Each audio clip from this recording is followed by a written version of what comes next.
Egypta TV, shout out sa'yo. Kaya mo yan, Egypta. Huwag kang mahiya. Ang mag-asawang bulag at ang anak na si Melka sa likod ng kahirapan ay patuloy itong naglilingkod sa Diyos. Dahil sa pagiging makadiyos nila, sila ay biniyayaan sa pamamagitan ng Kalingap Team ang sagot sa kanilang kahirapan. Bilang isang makadiyos ay patuloy itong sumasamba sa isang munting tahanan ng Diyos na walang bubong, at ito ay napansin ng isang masugid na taga-subaybay ng Kalingap. At ito ay nagpaabot ng tulong upang mapalagyan at matakpan ang mga butas na dingding ng maliit na simbahan na kanilang pinagsisilbihan. Kaya laking tuwa ng pamilya dahil sa wakas ay maging maayos na ang munting tahanan ng Diyos. May good news din tayo para sa kanilang simbahan. At yung tulong na yun ay para sa church daw. Sa church.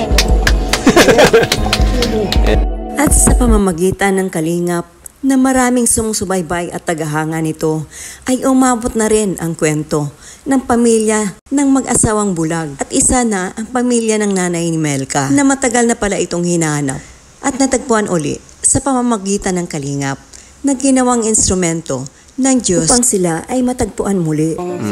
Family na side ni Mama. Ayun.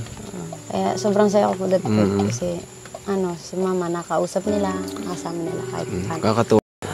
Ang pamilyang mag-asawang bulag ay karapat-dapat talaga o deserving na tulungan dahil sa kanilang sitwasyon at kalagayan. Muli nating babalikan ang kwento ng pamilyang ito. Sa tingin mo, ano yung gusto mong may tulong ng Team Kalingap sa inyong pamilya? Na dalawang magkapatid at bulag yung magulang. Para sa akin po ay kung ako pong tatanong din sa itutulungan, yung pong pang araw-araw siguro pong pangailangan. Araw-araw. Tapos bilang pong nag-aaral kami lahat. 4 po kasi kami nag-aaral.